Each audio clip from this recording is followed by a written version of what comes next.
I think we're gonna start all. Welcome. Thank you for coming. I'm Kaua'i Hall. I'm the planning director for the County of Kaua'i. I'm joined up here by Dr. Brad Romine and Ian Jung. If you're here for Dr. Fletcher's presentation, unfortunately, Dr. Fletcher couldn't attend. So Brad here is gonna go over and work on a lot of the scientific studies and modeling that is gonna be part of this presentation. And he's much better looking, so we're glad he's here. So what we're planning to do today is to kind of go over and utilize some of the work that Kaua'i has done over the past few years to incorporate scientific studies and modeling into an actual regulatory framework, and not just in the planning, visioning aspects, but actually hard and fast measures that require certain forms of development or not. And to a certain degree, you know, how possibly some of this work can possibly be replicated in other municipalities, but as well as to look at the way that the studies have been done and the lack of studies that are out there to possibly look at more scientific modeling that is needed for regulators and administrators like myself to implement design standards and ordinances to better deal with climate hazards and whatnot. So a little bit of background for Kaua'i. Kaua'i is a small island in the middle Pacific. We're part of the Hawaiian archipelago. We are probably we're the smallest county, if you will, as far as population. Our island is about roughly 550 square miles in size. The vast majority of that is actually in conservation and really can't be used for development. Roughly 50% of the island is in conservation. Another 45% is in agriculture, so it's very limited forms of development that can occur there. And about 4% of our island is within what's called the state land use urban district, or where the built environment really exists and interfaces with these possible hazards. There are roughly 15 to 16 towns around the outer edge of the island that functions on a belt road. We, in the state of Hawaii, as being the state entity, we don't have small town municipalities. Each island respectively is its own county. So our administration, my position, has oversight of all of the urban areas and agriculture areas for Kaua'i. So that's about 15 or 16 towns. The towns themselves aren't local municipalities, the county is. Kaua'i itself has been subject to its own hazard and climate issues in the past. In recent memory, if you can call it recent, in 1982, it had a devastating hurricane, and in 1992, another one would hit Kaua'i, and was much more devastating for Kaua'i than the rest of the state. But we actually haven't had any hurricane impacts for close to three decades now, which means we're due. We kind of watch them like bowling balls race past the islands during hurricane season. But we do anticipate at some point we're going to get hit again. Aside from that, though, in 2018, Kaua'i was hit with what's called a rain bomb. I think you need 100 inches of rain within a year to be classified as a rainforest. Kaua'i got hit with 50 inches of rain in a 24-hour time period, which created a wall of water that moved through one area, knocking the town out, and then taking out a massive section of rural roadway that our county budget is $200 million to replace. That road took a year and a half and $70 million. So we are definitely vulnerable to climate impacts and the destructive nature of them and the cost of them. From a planning standpoint, generally, the planning agencies or zoning officials will look at managing the built environment and where and how we develop it. But we don't generally deal with hazard planning and mitigation. That's primarily been put on the shoulders and is looked at within our engineering division. That's not part of our planning agency, as they implement the floodplain management program. But over time, we've been looking at these climate impacts and hazards, and many of them, right, are occurring outside of what the official flood FEMA maps say is going to be hazardous. And so we've begun incorporating these climate policies, not just into our general plan, which is the guiding document, but doesn't have any hard regulations, doesn't have any teeth to it. We've begun implementing these climate hazard models and data into our regulatory regime to address them, because within the engineering and floodplain management program, they're not being addressed. And so that's kind of what we're gonna get into today. I'm gonna turn it over to Ian. I'm not sure how much of the audience may or may not be familiar with planning as a whole and as a school. So Ian was formerly our deputy county attorney assigned to land use in the county, worked on a lot of these policies with us. He's in the private sector now, but for him to kind of frame up the lanes in which zoning can function within. With our lay meetings and out in the community, often community members see these maps and say, well, just don't allow them to build there. And understanding the issues and the barriers to stopping that. And I somewhat joke, half jokingly, say that the #1 barrier to implementing managed retreat in Hawaii is the United States Constitution. Without the Constitution, there is so much we could do, but we do need to have that as a bumper lanes. And so Ian's going to kind of frame that up first, and then we'll get into the scientific studies with Brad here. Okay, thanks, Mr. Hall. Good afternoon, everyone. My name is Ian Jung. I'm a local attorney on the island of Kauai. As kind of noted, I was a former deputy county attorney with the County of Kauai. So we rubbed our knuckles on trying to utilize the very beautiful and dynamic data that Dr. Romine is going to share with us to figure out how to actually implement it. And now in my position, I advise potential buyers and file applications on how to actually work through and navigate these ordinances. So just by way of background, everyone's always curious, how do we get to zone, right? Where are we at? Why are we doing what we're doing? As we all know, in 1922, we had the first Standard Zoning Enabling Act, right? So the Department of Commerce under the US basically handed over to the various states and told the states, here's an opportunity for you guys to figure out how to zone your respective states. The state of Hawaii adopted its own version and iteration of that Standard Zoning Enabling Act and implemented into a code reference of what we use as our Hawaii Revised Statutes 46.4. And so when we look at how to implement any new code, we have to work with what we refer to as the rational basis test and how it's going to connect and link itself to a police power of either health, safety, and welfare, right? So looking at managed retreat, shoreline setbacks, it all comes down to safety, not only for the people who transit the beach in front of these very valuable properties, but also those who own these properties and where to build and how to build. And if you're going to renovate, how you're going to renovate. So one of the things that we incorporated into our code was the Coastal Zone Management Act. And we had a little special provision through 46.4 in Chapter 205A that allowed specific shoreline management tools to be utilized by the various counties. So the feds handed down to the states then enabled the law to be delegated down to the various counties. So the County of Kauai took a lead on trying to establish a very stringent shoreline setback ordinance. And Kaina is going to get through that. But one of the challenges were trying to figure out how to deal with 4 categories of properties. And we're going to get into these various scenarios.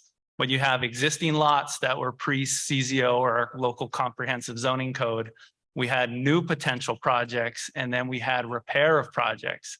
And then the one on the outskirts is those that can actually comply. So working through drafting an ordinance and then implementing an ordinance, we had to create a balancing test to make sure the code was written to accommodate future development, where you could create new larger lots to accommodate for managed retreat, but also recognize how to deal with scenarios where you're going to have non-conformity, or what we refer to as grandfathering situations. Now, the law does not like non-conformity, but the law has to respect it, right? We have to respect the fact that these people had investment-backed expectations when they purchased the property and whatever improvements there were, but you still can impose new regulations based on repair of those scenarios, and we're going to get into that a little later. You might ask why, right? So as kind of mentioned, we have the Fifth Amendment to the United States Constitution, which deals with the takings issue. The takings issue is broken down into basically two components, where you have an actual physical taking of property, which is the actual grab itself, or more of a constructive taking, which is referred to a regulatory taking. Now, when we get to regulatory taking, that particular construct was developed by Justice Oliver Wendell Holmes, who basically said in the Pennsylvania Cold Test that what happens when a regulation goes too far. So that's always the quote you may read in general legal issue, is what happens when you get to that point of a regulation going too far. The issue becomes there has to be just compensation. So when you're thinking of how to implement data and create ordinances, you have to bear in mind the fact that some of these properties are going to be subject to potential taking claim on how far that regulation may go.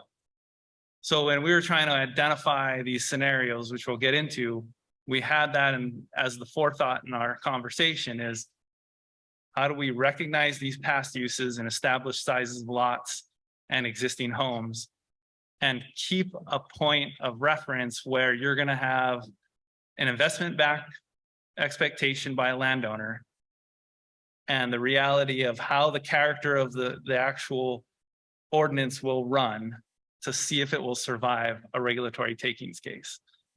And so when we get into the discussion point of dealing with how we kind of crafted these ordinances, we'll flesh those out. But first, the data. I'll turn it over to Dr. Romine to go through the data. Sure.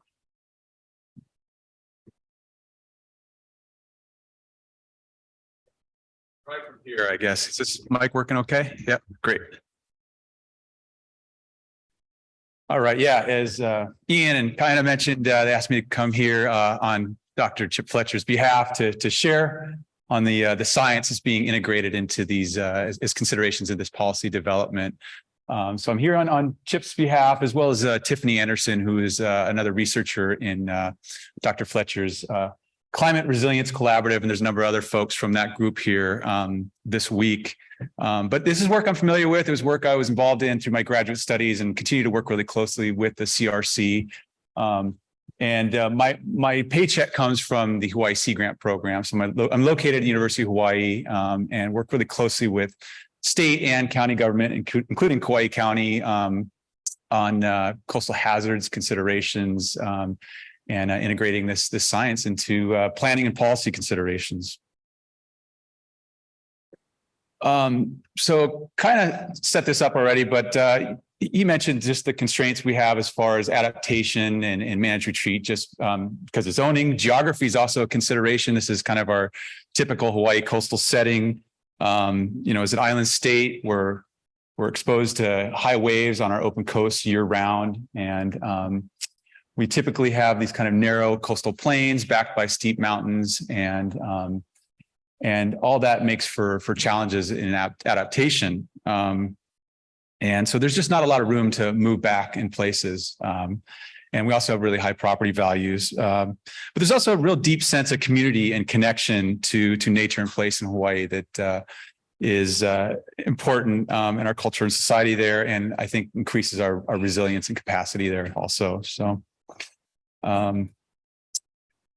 like many of you, your areas that you're coming from, we are highly exposed to coastal flooding. We're starting to see those impacts more and more. And we've experienced record high tides with sea level rise in summer and fall of 2020, and again in early 2021. So we're seeing these impacts increase.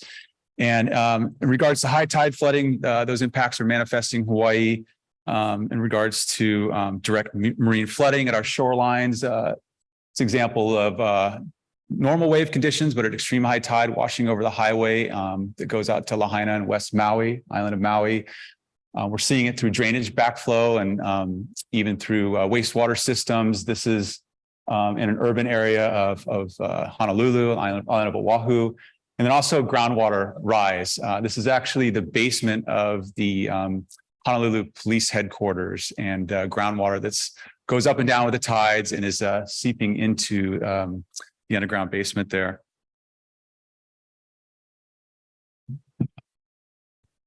Coastal erosion is also a major impact that we're seeing throughout Hawaii, Kauai and all the islands, our sandy beaches. On Kauai, we find that about 71% of our beaches are chronically eroding, meaning the shorelines are progressively moving back over the long term. We've lost almost 4 miles of beach on Kauai. This is former beach that was completely lost to coastal erosion in front of structures, seawalls, rock revetments, other structures that were put in place to try to slow that erosion. And this is having impacts on coastal ecosystems, public infrastructure, private property, coastal access, recreation, cultural practices, as well as our visitor economy.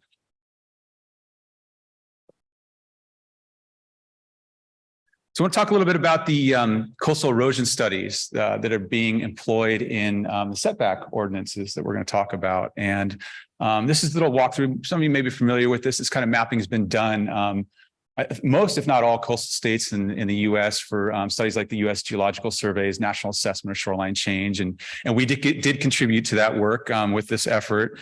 But here's just an example.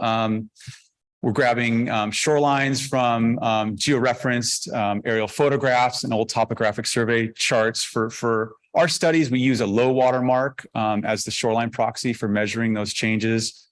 That's a more recent shoreline. This is a shoreline from the 1960s.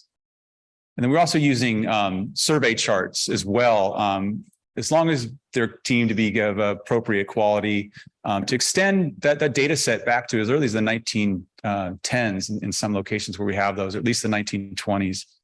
And then they're all mapped on, they're mapped here on a modern shoreline, a modern aerial photograph, all those historical shorelines displayed there, and then measured at regular intervals along the shoreline, along these yellow shore perpendicular transects.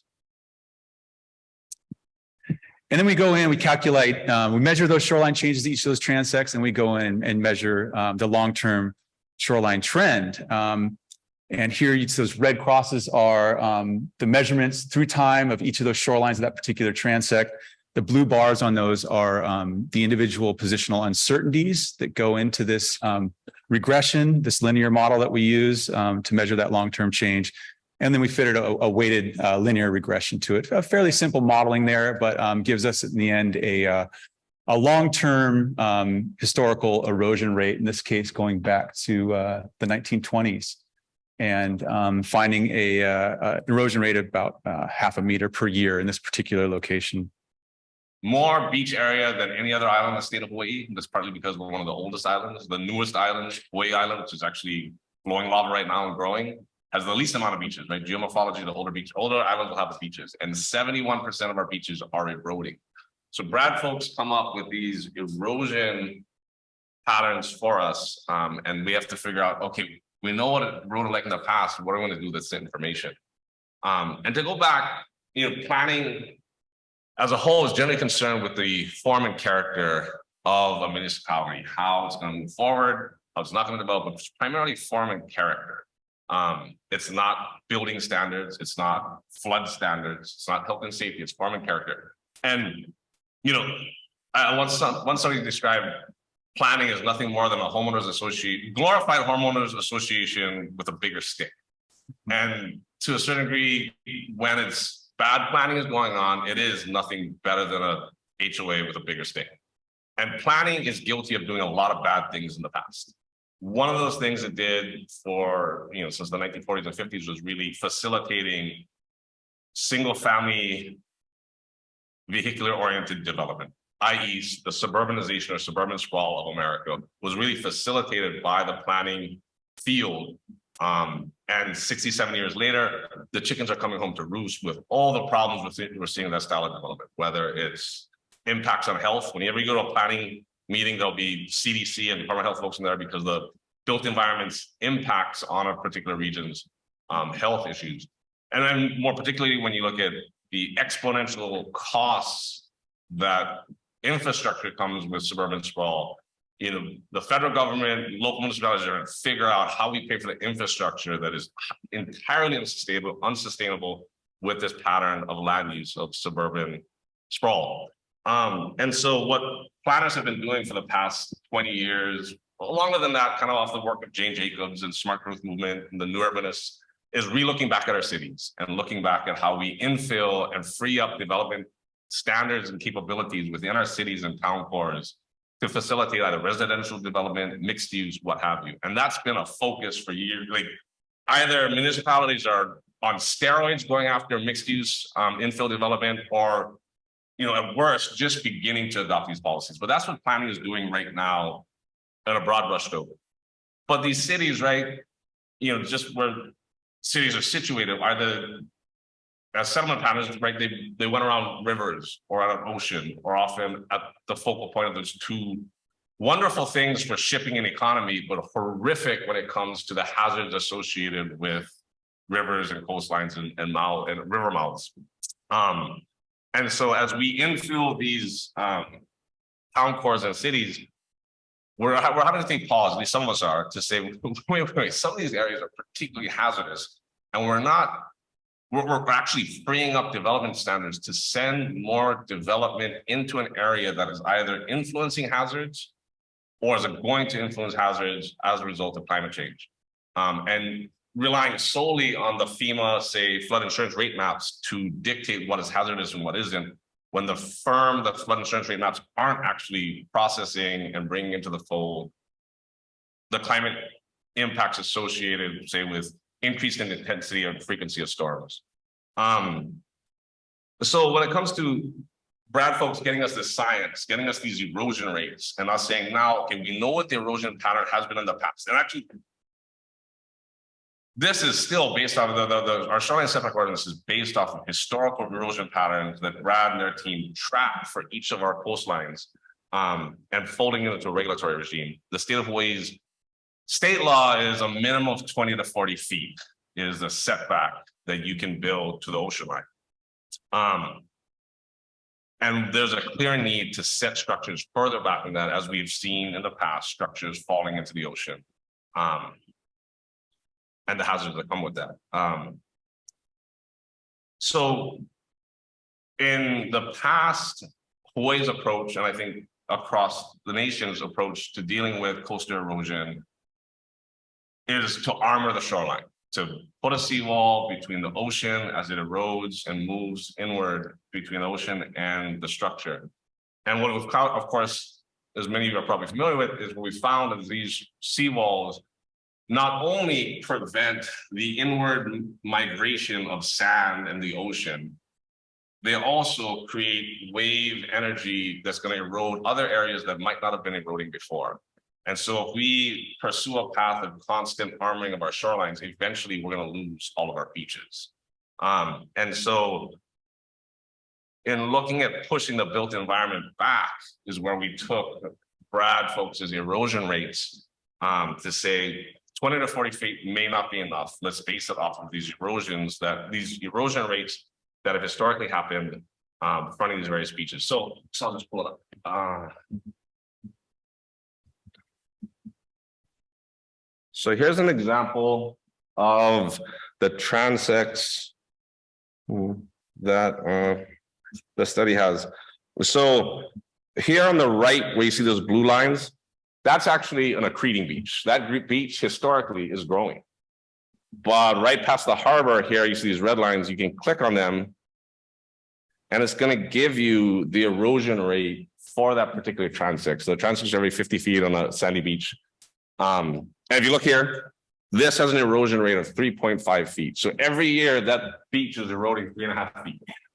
So to look at how we can manage the built environment and ensure that structures will not fall into the ocean is we created a formula based off of the lifespan of the structure. And the lifespan of the structure is debatable now. I actually think it's 100, and I think a lot of professionals would agree. But at the time we're looking at the ordinance, there was consensus around the number 70, 70 being the years, and there's still a lot of studies that say 70 is the lifespan of a structure. So you take that lifespan of a structure and you multiply it by the erosion rate, because each year that it erodes, the lifespan of the structure. So if you have a annual erosion rate of 1 foot a year, you're just going to multiply 1 times 70. But then we added another buffer of 40 feet, which is the minimum state setback requirement. So we put 40 plus 70. And at this time, when this study was done, we didn't have much comprehensive study and analysis for sea level rise, but we knew it was coming. And so we added another 20 feet to address sea level rise. So if you have an erosion rate of 1 foot per year, you multiply the 70 plus 40, 110, plus another 20 for sea level rise, that's me 130 foot setback. The minimum setback we have is 60 feet. So accreting shorelines, rocky shorelines, 60 feet, you got to build that thing back. But with some of the erosion rates vary from 0.1 feet a year, to up to 4 feet a year. So if you have a 4 foot erosion rate, you're going to have a 400 plus foot setback that you cannot build between the shoreline and that setback line. It was a fairly contentious process, I'll say, setting that setback up. So that was adopted as an ordinance and as a hard and fast requirement. So if you can't, fit your building, you have to locate your building outside of that setback. And passing it was fairly contentious. At the time, the council member who was working very diligently with us on the adoption convened a working group that consisted of individuals in government like myself, Ian, who was a county attorney at the time, as well as strong coastal advocates. I mean, like the ones out there hitting the ground, advocating for beach preservation and restoration, all the way to the other end of the spectrum, like, don't tread on me, diehard property rights attorneys. That was the group that worked for, I think it was like 1.5 years, 2 years, that we were locking ourselves in council chambers, at times screaming at each other because the coastal advocates and the property rights attorneys definitely did not agree, and the planners and our county attorney just wanted actual ordinances we could actually implement, as opposed to pie in the sky type of regulations that had no teeth to it. But after 2 years and a lot of blood, we came out with an ordinance that everybody, I won't say everybody agreed on, everybody would not object to. I think that's as close as you're ever going to get when trying to manage the different stakeholders. And ultimately that was passed. So I'll turn over to Ian, because that's the erosion-based setback line that protects our built environment from, or our beaches from being impacted by the built environment. But in its first iteration, there were serious legal concerns with just using a straight up setback and setting it up. So Ian, you want to go over those legal objections you folks had? Sure. And for the record, it has not been legally tested yet. Right. So as kind of mentioned, as we worked through this, there was, we had a lot of opposition to this particular ordinance, and it fell on both Kaina and I as we're trying to piece this thing together. And as we all know, legislation is sausage making, right? Because you're taking everybody's opinion to try and formulate hopefully what will be a logical document that poor Romeo, our shoreline planner back there, can try to interpret, right, and apply. So working through this, we had to really think through scenarios and put a lot of forethought to situations in both law and policy that you cannot have consistency of, because every shoreline in front of a particular property is different. Every lot size for a range of properties is different. So we had to come up with an approach that would work through these various scenarios where lots and shorelines are not treated equally. All right.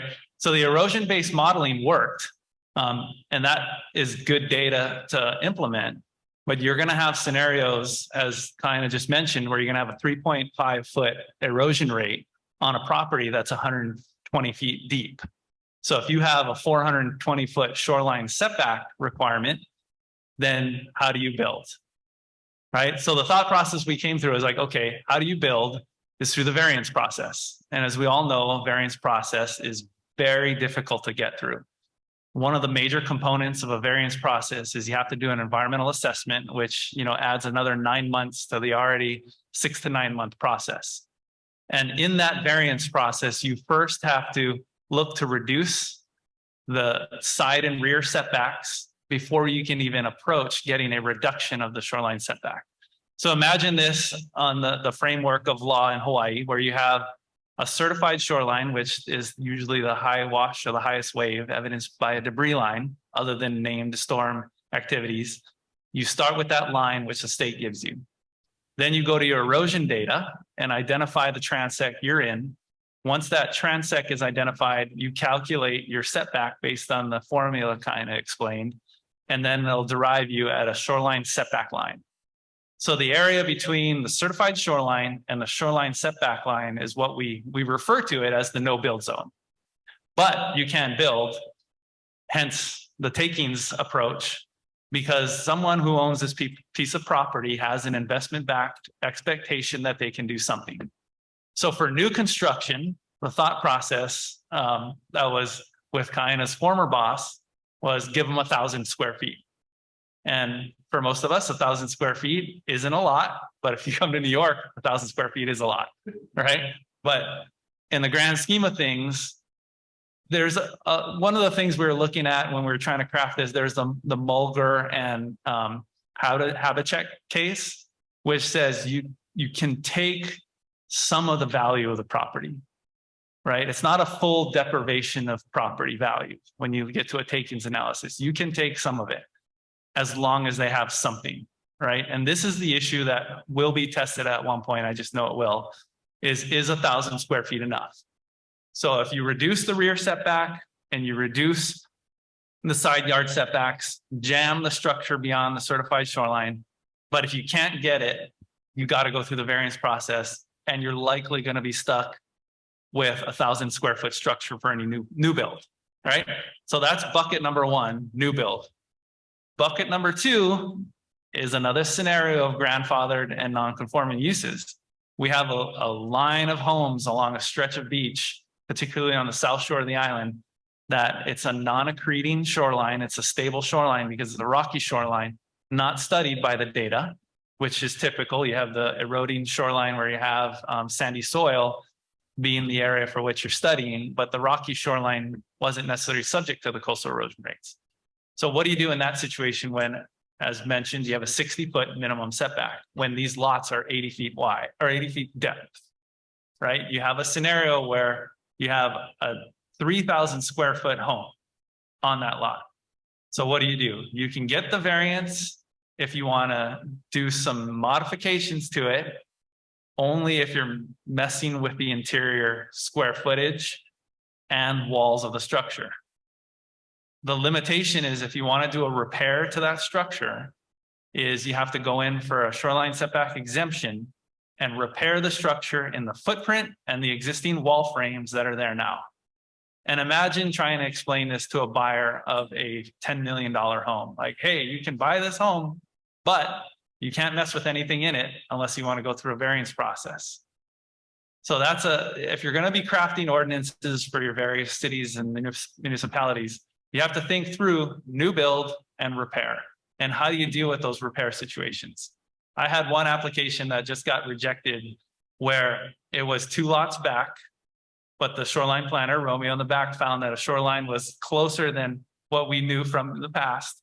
So then we had to convert our approach from doing a full remodel of the home on the shore or near the shoreline, because it was about 100 feet back, to get the exemption where we could modify just the actual interior of the home without messing with any of the interior walls.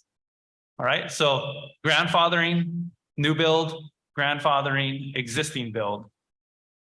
But what if you have a small lot that has some room to grow? One of the practice pointers, I think, for all of you from your different locations is rather do a shoreline setback variance for the actual shoreline setback line, look first to vary from the setback lines from the rear property and the side properties before spending the time, money, and effort to deviate from the shoreline setback. And then they can also explain to your client that, hey, this is a better, more efficient route than going through the whole process of doing the very long and arduous shoreline setback variance procedure. So those are the 3 scenarios that I kind of look at when I'm dealing with the shoreline setback ordinance. One of the unique things I think that our Zoning Enabling Act gave the state of Hawaii and the counties is it says a minimum of 20 feet, a maximum of 40 feet. But the County of Kauai, led by our progressive UC Berkeley educated planning director, said, let's go well beyond that. So the actual provision of the code says, unless the counties establish a law to make greater setbacks. And that's what they did. So look closely in your state zoning enabling acts to see if that language exists. Then you're not stuck with whatever provision they might have buried into that document at the time the state legislature made their specific zoning code for that delegation of authority, because that's going to be key in whatever jurisdiction you're from. So Ian essentially set up what's the constitutional relief valve for the variance process within the shoreline setback ordinance, because we've got robust 200, 300, 400-foot setbacks in some areas, to make sure, or at least to stave off any litigation. And I can say in the 12 or 13 years we've had it in play, which we've been shocked by, it hasn't been litigated yet. And in fact, the variance process that Ian set up is extremely arduous, but just enough, we think, to make it through litigation. I think we've only had one variance in 13 years, and it was to build a fence. They wanted to build a fence in the setback area, so they had to do 3 years of study and consultation and whatnot to get that fence in there. And for all new development, we've ensured that there is no new development going on within this very wide swath of land fronting the shoreline. And I'll say, you know, as a young planner, when I was working on this, it made sense in protecting the homeowner, because the homeowner doesn't know any better, or it's just a speculative asset. And in Hawaii, it's very different. I know there's a lot of work and discussions going on at this conference about vulnerable communities that, you know, need to be helped to move out of these areas, right? Hawaii is very different. There are a handful of, say, local and families that still have shoreline properties, but shoreline properties for Hawaii, right? Like, these are global speculative assets, right? They are on the global speculative market as investment pieces. And so the landowners, the market is still spending insane, exorbitant amounts of money to purchase these things. And so when we look at trying to move the built environment setback line away from the coastline, some of it to a certain degree is preempting possible litigation, because once that shoreline hits there, right, like I'd say in the past 3, 4 years, maybe 5 years, the state of Hawaii has proactively begun saying we are not allowing seawalls. For decades they did, and we saw seawall construction happen. Those beaches have been lost forever and are creating coastal erosion processes in other beaches now. But in the past 4 or 5 years, the state of Hawaii said, no more, we're not allowing any seawalls. Perhaps for public infrastructure, but private homes, not at all. And I guess the question that I throw back at you, Ian, is with that prohibition in place, and with, I mean, we set up our setback with, but with that prohibition in place, them acting on it and prohibiting the seawalls, we haven't seen that actually litigated. And I think there's some speculation that if it was litigated, our Hawaii Supreme Court, if we went all the way up there, would definitely uphold it. And under, say, nuisance issues and the possible creation of nuisance for other properties, that the private property claims would be dismissed as not a takings. Somebody asked me just the other day, and I didn't ask you, but I'm just curious. If this was filed in federal court, Hawaii's seawall prohibition, and it made it up, say, to this Supreme Court, do you think it would be upheld? In your own personal opinion. With the conservative court, the way it's built now, I would say it would likely fall, because number one, it's a policy and not an actual law on the books. So when you work through your ordinances, just remember you're going to have to think through what the law says, and then if you have any interpretive components of what the law is, make those into rulemaking policies, where you don't just have a policy that a planning director put up somewhere and tucked it in the desk. Put it on a paper, have your respective planning commissions adopt it and say, this is how we interpret this sea level or this seawall interpretation issue. So the way the shoreline setback ordinance was crafted is, if you go in for a variance where you're bringing the structure up close, you agree in advance to even your successors and assigns, which means future owners, that you will not have, you will agree that no seawall will be built. So there's that tool and tool belt that you can put it into the code saying you unilaterally agree to an agreement before you go in. But the hard and fast policy right now for no seawalls would likely not stand because it's going to be on a case by case basis. And it depends on the situation. You can't have a carte blanche saying no until each individual property is analyzed. And Kauai, we've had a good degree of erosion, and we have one famous case, the Morgan seawall case. But I think what Brad and his team are going through on the North Shore of Oahu is probably going to be our first Hawaii Supreme Court case, which will then be removed to a federal case to tackle the issue of shoreline management at the federal level, because they have severe erosion on the North Shore that's actually impacting homes right now as we speak. And, homes are teetering over a bluff. So I would say, yes, it would probably be overturned unless there's specific rulemaking done to validate whatever the policies are. And so I think certainly that's why we find our shoreline setback ordinance and the pushing back of future development that imperative, because to help stave off that litigation. Because if we're just now building our structures right further away, the threat of that litigation happening becomes less likely because the structure will be away from the shoreline. And the threat of those possible lawsuits winning and a seawall being placed in front of our beaches, I think, as I was saying, as a young planner, I thought it was, we have to protect the structure. But the more I've been involved in the implementation and administration of this ordinance, forget about the structures, the millionaires, speculative asset, whatever. If they lose it, so be it.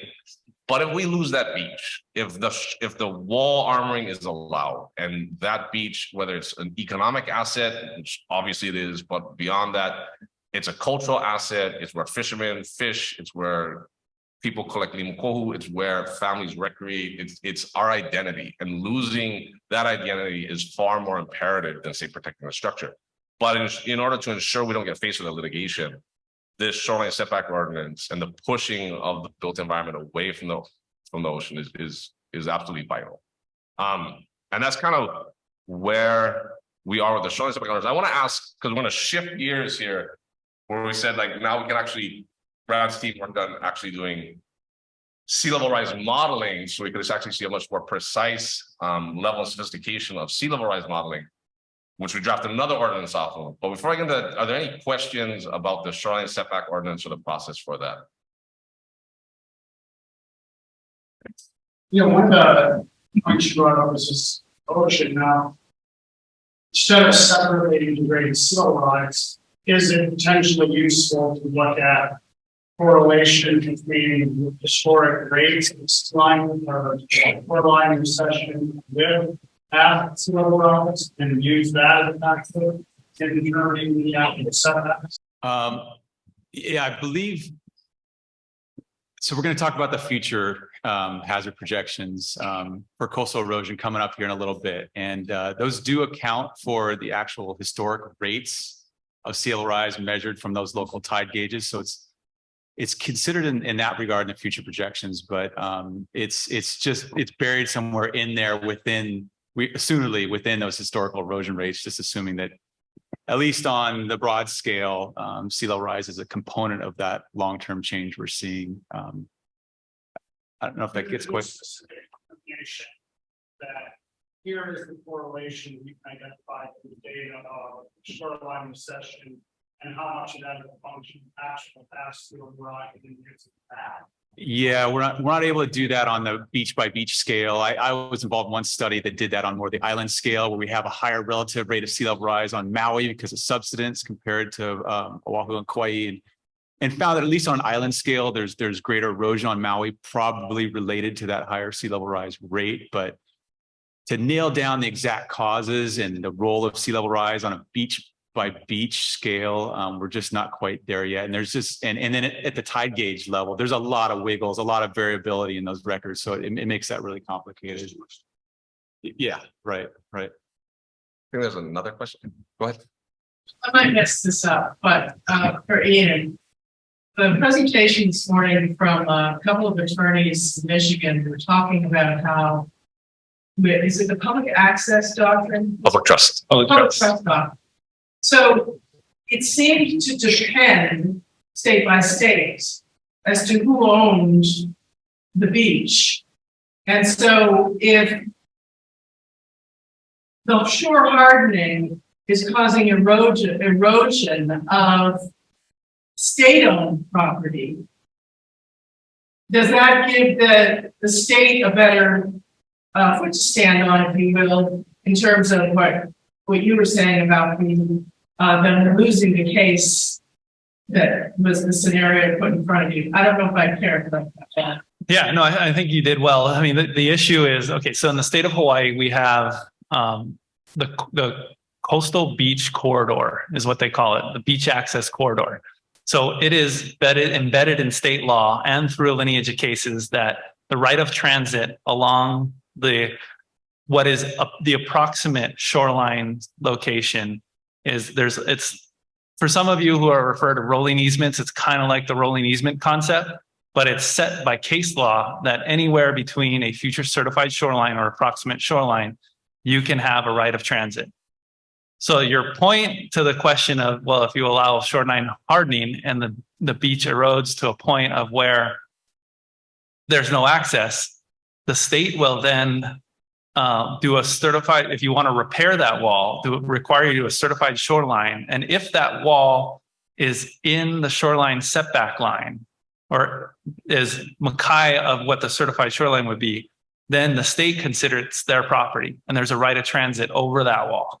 So it depends on, it's very fact-based, but then you even have to purchase an easement from the state to allow them to repair your own wall in the future. And they usually give 50-year easements. So the right of transit could then be argued that you could walk over the wall, but then it becomes a hazard issue, right?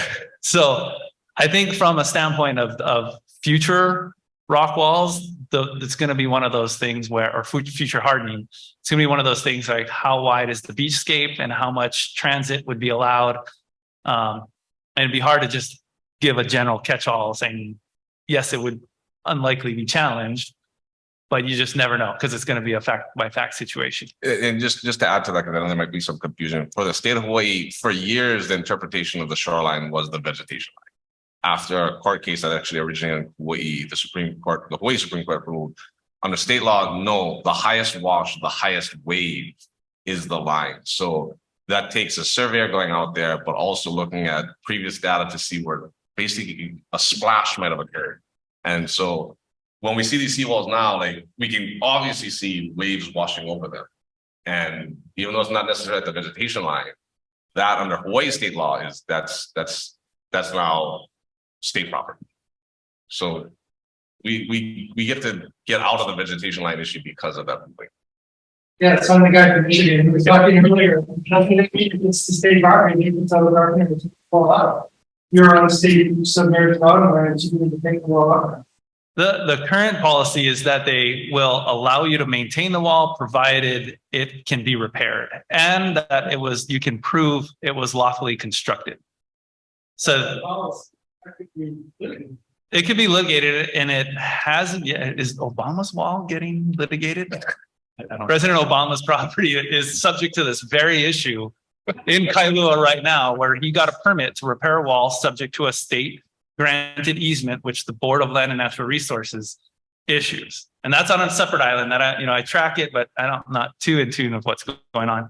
But I have done easements with the state where, okay, we have a seawall. It's Mauka or mountain towards away from the ocean. It's within the certified shoreline area, outside the shoreline setback or outside the certified shoreline. So it's designated on state property and the state will give you an easement. I just to make a comment, investment backed expectation is an important part of the court's logic, but it's reasonable investment backed expectation, right? It's got to be reasonable. And we need to have someone draw a cartoon of somebody standing on a beach that's eroding away from Mother Nature and yelling, but I'm going to confess with that expectations. You can't stop me. You can't stop Mother Nature. And watch the public pay for someone who's built supposed to an eroding shoreline. Yeah, well, we should be forced to compensate somebody for making an unreasonable investment in an eroding shoreline. That means we need to get the courts to start thinking about the reality of these dynamic systems and not get away from these artificial constructs about what it is in such a dynamic setting. That's one of the conversation. if you answer. I know there's another question that you come up on this tomorrow, but I can see. So thank you for letting me. Thank you. For Another thing I want to mention real quick to that point that let me know if I'm wrong, but another thing that's not been tested in the courts in Hawaii, and let me know if it has elsewhere, is the nuisance, issue, flanking erosion, these seawalls causing eroding. And we see this all over Hawaii, elsewhere, like in Michigan as well, seawalls causing accelerated erosion on neighboring private or public properties. That's a potential, court case there, right? For a neighbor against neighbor kind of lawsuit. Yeah. Yeah, and that was the Morgan seawall case, where one particular owner was allowed to build a seawall, which then, to the demise of the adjacent neighbors down the littoral beach, got affected, and their whole property eroded. They sued the county sued the state. Everybody was involved. And now, even for shoreline sandbagging, which we heard from Nantucket and other places, I specifically write a memo to my clients. If you want shoreline sandbagging, I am disclosing to you right now that this could lead to potential nuisance claim by adjacent neighbors, just so I kind of exonerate myself from advising that. And I think it's the same way with the planning department, because they require you to fill out this coastal hazard form that you sign and notarize that says, we're approving this, but we're not subject to liability. You're inheriting it all yourself, just for structures that are even outside the setback area. Yeah, we're not approving seawalls, but structures that are even 100 feet away, we're like, this still could cause problems. And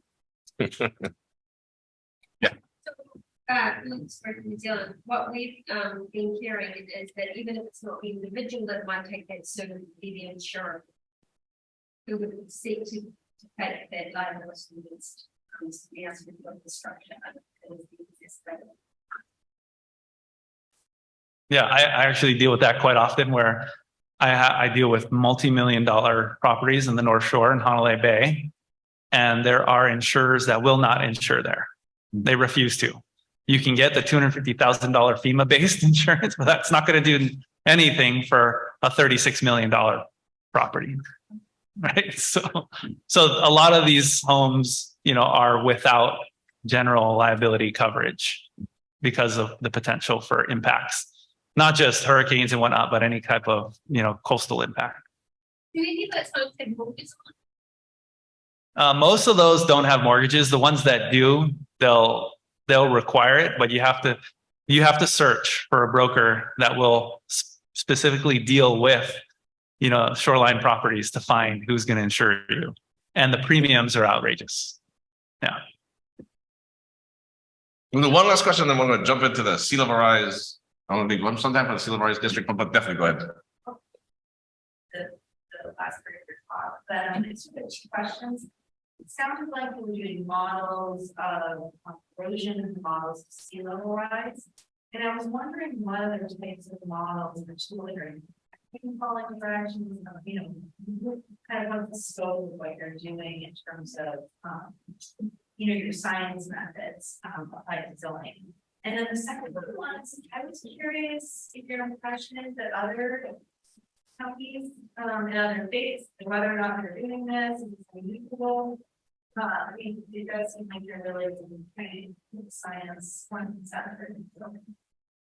Yeah, for the other states, there are other erosion-based formulas out there. In working and speaking at conferences like these, I think Kauai is one of the most robust as far as pushing it back counties. For the other question of the rainfall and other modeling, that's exactly what we're about to get into now. Yeah, so that's the shoreline setback ordinance in a nutshell. That's been in play for about a decade now on Kauai. And 5 or 6 years ago, we actually got a new study, the state of Hawaii got a new study that actually did a lot more sophisticated modeling of the impacts of sea level rise. Because again, the shoreline setback ordinance is based off the historical erosion rates. We just threw on another 20 feet because of sea level rise. And I'll turn over to Brad to go over the science that him and his team worked on to essentially model the impacts of sea level rise on our coastline. Yeah, before that, I just want to mention the city and county of Honolulu, which covers the island of Oahu, did just update their setback ordinance modeled in large part off of Kauai. And then Maui's gone another direction. They had a formula, rate-based setback formula, now using some of the erosion models that I'm going to talk about here, but we won't get into details on their setback yet. All right.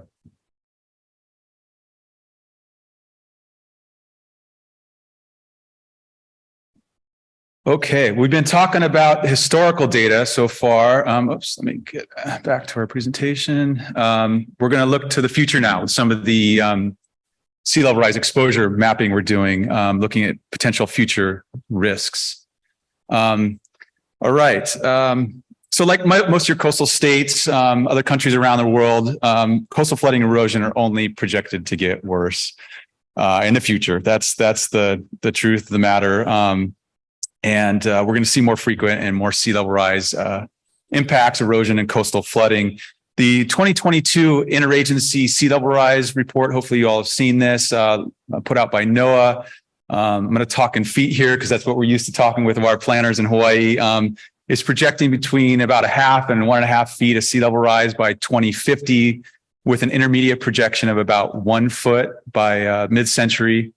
For 2100, our projections for Hawaii are between about 1.3 and about 7.5 feet of sea level rise, with an intermediate projection of between about 3.6, depending on which island. Might be a little bit higher than that in feet. And I've got those intermediate scenarios kind of bolded there because that, at least so far, that's what the state and the counties are kind of focusing on as the key kind of scenario for hazard planning, though they are recommending looking at higher scenarios particularly for the most critical infrastructure around our islands. All right, so the University of Hawaii Climate Resilience Collaborative researchers modeled and mapped 3 types of coastal hazards with sea level rise for a statewide sea level rise vulnerability and adaptation report that was completed back in 2017. And there's an ongoing effort to update a lot of these models as well, but we'll talk about the data that's available right now. The first model is passive flooding, which identifies areas that will be below sea level at high tide for a given sea level rise scenario. This is the model that essentially is used in the NOAA Sea Level Rise Viewer. You're probably all familiar with that tool. It's simply identifying areas that will be below sea level at high tide, plus some amount of sea level rise on top of that, and using high resolution LiDAR-derived elevation models to, again, identify those areas that will be below high tide at a certain still water level. All right, and then this model and then the other models I'm going to talk about coming up are you can learn more about these from these 2 references, the 2017 Hawaii Sea Level Rise Vulnerability Adaptation Report. It was also published in Nature Science Reports as well. So those are the key references for this work. Right. And this is an example of that passive high tide flooding exposure area, the blue area here for an area of Honolulu, showing here this area called Mapunapuna, an industrial area near the airport in Honolulu. And the map is showing potential passive flooding impacts with 3 feet of sea level rise. We're already seeing impacts in this area. This is some drainage failure and groundwater flooding that's happening during our king tides today in that area.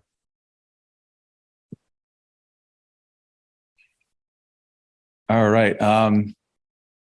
So those passive flooding models have been available for most of the U.S. from NOAA for about a decade now, and maybe more.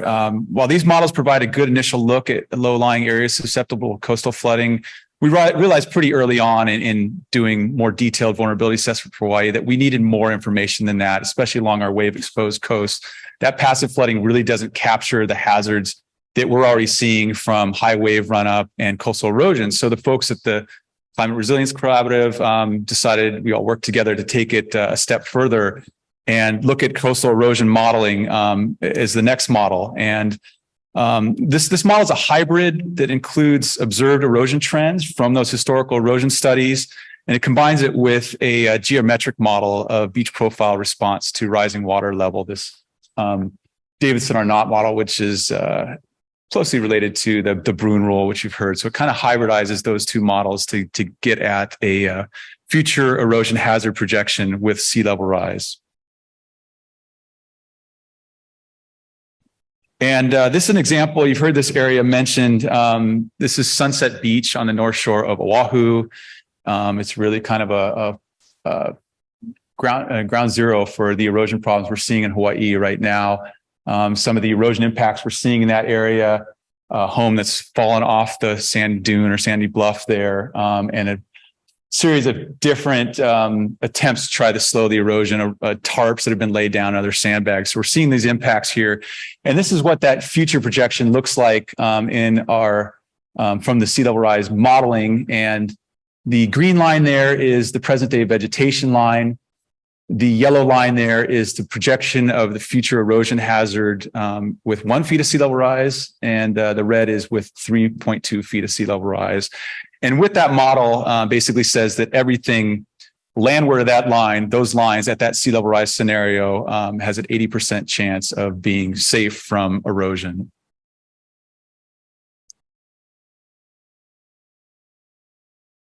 The third model that was developed is an annual high wave flooding model. And, you know, as I mentioned, in Hawaii, we're exposed to large waves year round on all our coasts. And that wave run up, that wash across our shoreline is, of course, going to increase with sea level rise on our exposed coasts. And the distance over which those are going to wash up, that's going to continue to increase from year to year with those rising water levels. Also, with our fringing reefs, less of that wave energy, or excuse me, more of that wave energy is going to be able to get across our reefs as those water levels increase over the reef, assuming those reefs can't keep up and grow at the speed that modern sea level rise is occurring. So this model is intended to show how those hazards will increase beyond just that bathtub modeling. What do the waves look like? What does a wave run up look like? And in doing so, it calculates a typical annual high wave event. This is coming from localized wave buoy data using statistical methods to look at what typical high wave event looks like from year to year. And then using this X-Beach model from the Deltares folks in the Netherlands to propagate that wave across our reef and run it up on the shoreline, reruns the model multiple times to get at an area that is exposed to high wave run up with that annual high wave event. So those are areas we'd expect to get overwashed at least once per year at that particular sea level rise scenario, be it 1 foot, 2 foot, 3 feet. And I just want to walk through some examples of what that model looks like. Again, sorry we don't have more examples from Kauai, but this happens to be Oahu as well. It would look very similar for some of our coasts on Oahu. This is a high wave run up, typical annual high wave, mean high water tide, present day. And if you look at the shoreline, a little hard to see there, but it's what we'd expect to see. What we're seeing is running right up to the kind of seaward edge of the beach, the landward edge of the beach, seaward edge of the properties, up to kind of that shoreline, jurisdictional shoreline and edge of those properties. 1 foot of sea level rise with this model, we're starting to see the waves creep up a little farther into the back of these properties and starting to overwash maybe some of those seawalls that might line this area and some of the other seaward edges of the properties. And then one thing we typically see in a lot of areas of Hawaii is a tipping point between 2 and 3 feet of sea level rise, where the wave run up really dramatically increases. And so this is that area, Ewa, Oahu, South Shore, with 3.2 feet of sea level rise. And you can start to see dramatically how the waves are modeled to overwash into the community at that level. And some of those depths there, between 2 and 3 feet of wave run up. And again, this is would be happening on a chronic basis, at least once or more per year, based on this model. This is not a storm. This is an annual event that we calculated with this. And this blue area is just another example of that modeling. This one is for the west coast of Maui, and just showing the model at 3.2 feet of sea level rise. And then also showing some of the impacts we're seeing along that highway again in West Maui. So we're already seeing these impacts already in many of these areas in Hawaii. Oops, wrong way. All right. And then for statewide vulnerability assessment, those 3 hazard models were taken and combined into a overall sea level rise exposure area. So that's a combined footprint of those three models: the passive flooding, the coastal erosion, and the annual high wave run-up. And regardless of which hazard it is, this SLREXA area, we call it, it's a bad acronym, but a sea level rise exposure area, is an area that would be exposed to chronic flooding at least once per year, or coastal erosion. And it does, we have this overall area, but we do encourage folks to look at the individual models. And you can do that through, this is a screenshot from our Hawaii Sea Level Rise viewer, and you can do that and explore these different models here. We do have an example from Kauai here, Kaina. This is Kapa'a town on the east shore of Kauai, showing that sea level rise exposure area with about 3 feet of sea level rise. And that has been used quite a bit statewide for vulnerability assessment, but also in policy development as we move ahead. And then getting ready to pass it back to Kaina and Ian, but this is the Kauai Sea Level Rise Constraint District viewer. And this is an additional viewer that was developed for Kauai County. It specifically shows the annual high wave and passive flooding model with sea level rise. So just those 2 models I talked about, that annual high wave and passive flooding. But it does include these depths rather than just that blue outline I showed. They asked the researchers, the CRC, to go a little further and provide the data that actually the original data did include these depths. So they developed a new viewer here to be utilized in this new Kauai Sea Level Rise Constraint District. And this is where I pass it back to Kaina and Ian to talk some more about that forward-looking policy as well. I'll try to be a little brief because there might still be questions after. So yeah, when the state comes out with the sea level rise exposure area viewer, it's a game changer for us in looking at what the actual coastline is projected to look like with 3.2 feet of sea level rise, as well as other associated impacts like high wave runup and passive flooding. Hold up, the viewer though, just like.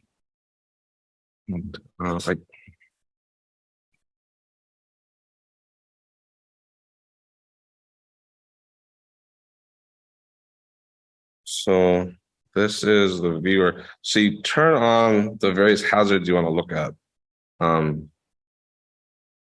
So if you turn on the sea level rise exposure area, this is in Waimea town, which is on the west side of Kauai. That is a scary picture, right? Like all you can kind of see the state highway, everything oceanward of the state highway is projected to be underwater. So that was a scary figure when it came out. But that's not actually going to be underwater in perpetuity. And it took a lot to get the public to understand that they're looking at different hazards. And so when you turn on and off the hazards,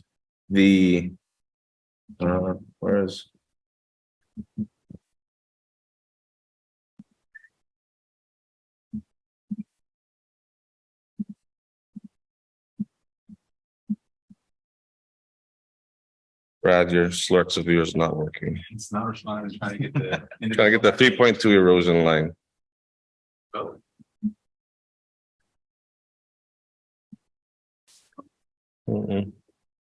Well, anyways, what you would see when the viewer is working is when I click on the 3.2 feet, it should show a red line in this area that's just a few centimeters on the map inward of where the ocean will be. That's coastal erosion exacerbated by 3.2 feet of sea level rise, which is looking at going, inward and inward, but in this case in Waimea, just barely. And in fact, there's still some accretion. It's the other hazards associated with sea level rise that we're seeing is going much more inward. That's passive flooding. That's high tides, sea level rise, the overall ocean is coming up, running up our irrigation ditches and canals and flooding out areas you would never think would be impacted by sea level rise. But that is going to be ponding water, some of water that's temporal and will move out. We're also looking at high wave run up here. That's definitely spooky. But again, that's annual high rate run up. That's water that comes in and then moves out. Should you build in these areas? No. Should we take away all of the property rights associated with these areas? Maybe not, because in looking, unlike coastal erosion, where you definitely are going to fall into the ocean and you need to get out of that path. For this water that's temporal in nature, well, you shouldn't build there. If you are, perhaps you should at least be mitigating it and elevating to mitigate those hazards. So we started trying to figure out how do we look at how you mitigate these measures, and we spent 2 years just going back and forth on how do we bring this into the fold of zoning, because we can see this data. We're allowing houses to be constructed in a manner that do not address these future hazards. This is supposed to happen within the end of the century, so we'll be in the lifespan of the structures that we're permitting. But we're sitting on this data and we're not doing anything with it. Like I said, it's about 2 years to try and figure something out. Do we amend the Coastal Zone Management Act line? Do we incorporate it into zoning and what have you? And we couldn't quite figure it out. Let me go back. We didn't do the erosion line. When we actually mapped the erosion line projected with 3.2 feet of sea level rise, that area, almost all of it was covered with our shoreline setback area. So our shoreline setback area, and almost all of it, but not total, but almost all of it, is actually further back than is projected to be eroding within the center. So we kind of covered that area. There's some other legal issues that if there's questions on it, go into why Kaua'i decided not to go down that route. Well, because we pretty much had it covered in our shoreline setback ordinance, looking at those two other hazards, passive flooding and highway runoff became our focus. Like I said, it took a couple of years, and I can't remember what conversation it was, but I said something to the effect of, if only we had the depths, we could create a FEMA 2.0 paradigm regime that brings in sea level rise, future sea level rise to our building standards. I think Chip, I'm not sure who said it, like, we have the depths, and we're like, but there's no depths associated with this map. I mean, we didn't publish the depths, but we absolutely have the depths as part of the study. And it's, can we have that layer? And they got us the GIS layer real quickly. And as soon as we got it, we knew that we could now approach sea level rise from a regulatory framework. But not wanting to reinvent the wheel, we hired a firm, Melissa here from SSFM, who did a survey of the country's regulations to see what was out there using sea level rise projections for essentially base flood elevations. And she came back and said, there's pretty much nothing out there. Boston has a sea level rise elevation standard, but it's on very large scale projects, massive projects. So we went to town kind of drafting our own. And what we essentially came up with is the GIS analysts in our office essentially took the layer from the state's Lorexa viewer, the work that Brad and Tiffany and Chip Fletcher worked on, and essentially came up with this map that's interactive. And when you can actually go to a property, click on it, and click on the actual lot itself, and then when you move through it, it's going to get the depth of the area you clicked on. So if you click on this, it gives you a full property. And what I clicked on has this area right here is 3 feet. There's going to be 2 feet. That's going to be 1 feet, 1 foot. And so with this depth map that functions fairly similarly to a base flood elevation map, we essentially crafted an ordinance that requires all construction in this area to elevate habitable structures 2 feet above the sea level rise elevation and non-habitable structures 1 foot above the sea level rise elevation. Now, this does not get projected and set up in the FEMA base flood elevation maps for our floodplain management program. And in some cases, historical flooding from storms will be higher than the projected sea level rise elevation. So in the scenario, it's whichever one is greater. If the historical FEMA water is going to be higher, you got to elevate to that. If the sea level rise water is going to be higher, you got to elevate to that. And we work with a team of coastal engineers, land use attorneys, planners, UH scientists, and kind of make sure, as well as our flood engineers and FEMA folks, and put this thing together to obviously strong consensus and support behind it. And it's sailed through council. Like I think it had one main public hearing, a second committee hearing, and then it moved out. There was no contention whatsoever.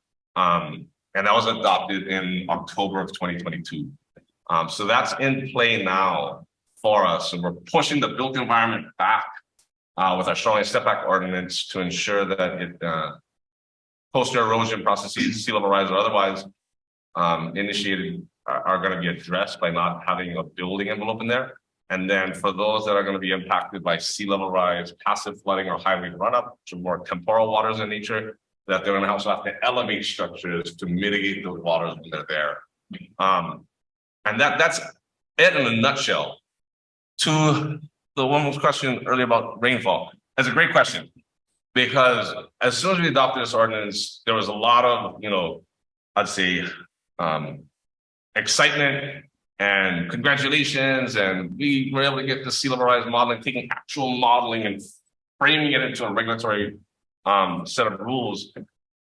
And then somebody had asked me, like, so we are climate resilient, we're good now.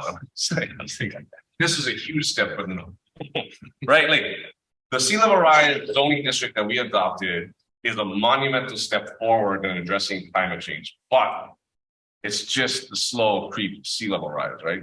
The catastrophic events that are impacting our communities will impact it within our lifetime, right? It's the storm events, it's the precipitation events. Those are the events that we need to model for and start preparing for.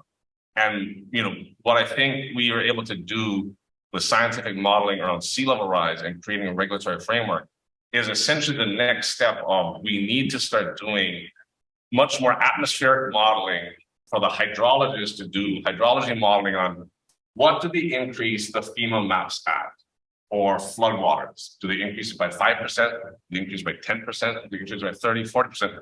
They can easily increase it, but they need the atmospheric modeling to occur at a much more accelerated rate and with a much more robust activity within the scientific community for those modelers to model the flood and riverine events. And then in tandem with that, the coastal engineers and coastal modelers need to model the storm surge associated with that, because compound flooding is hands down the biggest impact that has happened on our communities and will continue to happen. And in a lot of situations, FEMA's flood insurance rate maps are saying you're not in danger here, right? Because they're not anticipating the increased intensity and frequency of storms. I think, not as biased at Berkeley, but I think I saw a Berkeley paper, which is not peer reviewed, but had just done an analysis of Hurricane Ian, I think. And at least possibly the range were 10% higher in that event than they would have been without climate change impacts. And then I think also that something I saw some community in Florida, I believe, was there's one community that said something like 70% of the homes that were damaged by flood were outside of the flood zone. They didn't qualify for flood insurance. And that's essentially the base flood elevation maps are saying you're not dangerous, because again, it's strictly on a historical basis. And the need, again, to start folding in modeling for that approach. And whether it's FEMA doing it, our engineering divisions, the floodplain managers doing it, or from a zoning approach, taking that next step, I think, is absolutely imperative. And with that, I think it's closed for us. Any questions, your nuts, comments? So in the conversation around elevating for these kinds of floods, what about underground storage tanks, septic systems, sewage treatment plants, and water lines?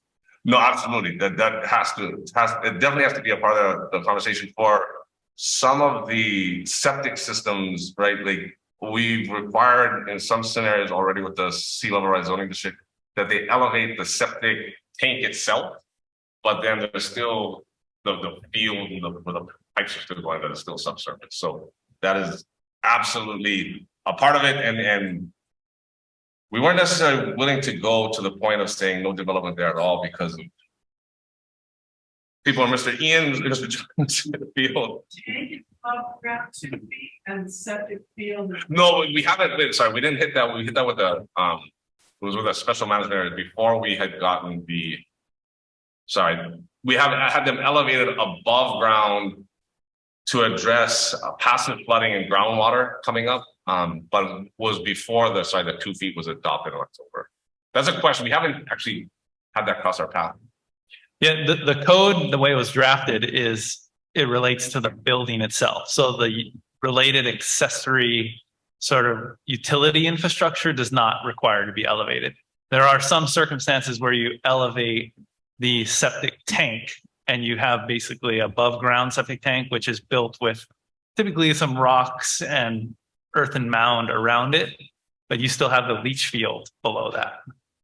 So that wasn't baked into the ordinance. It was just relating to the structure itself and the habitability of the structure.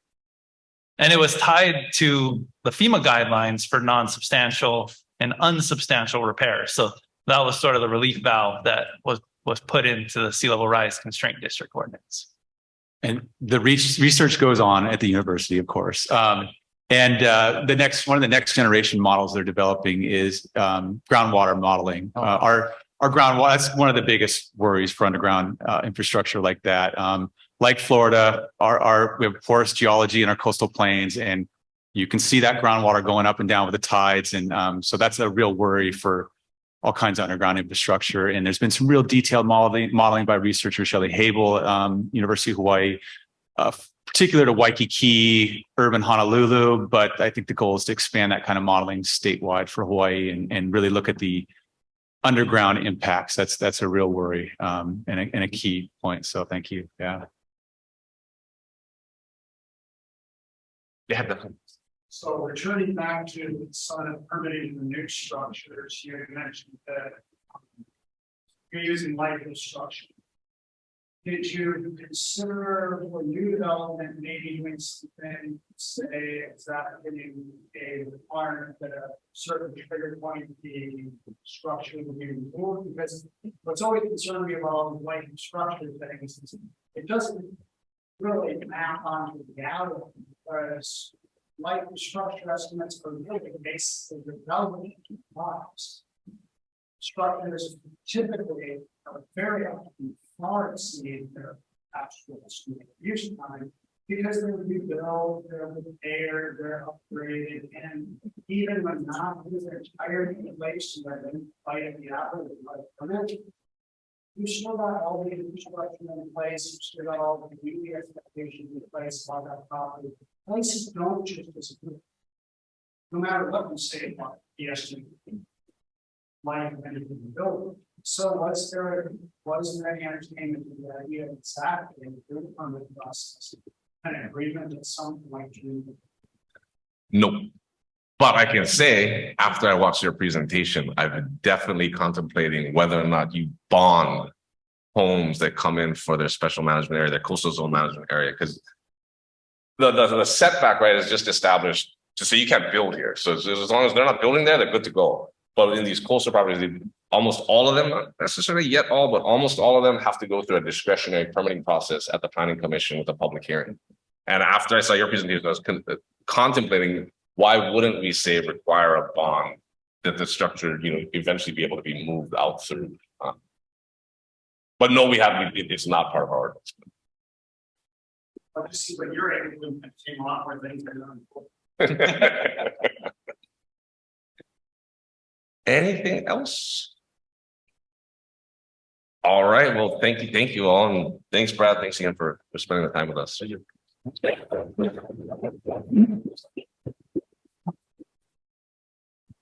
Thank you. This concludes this session, and have a good rest of your day.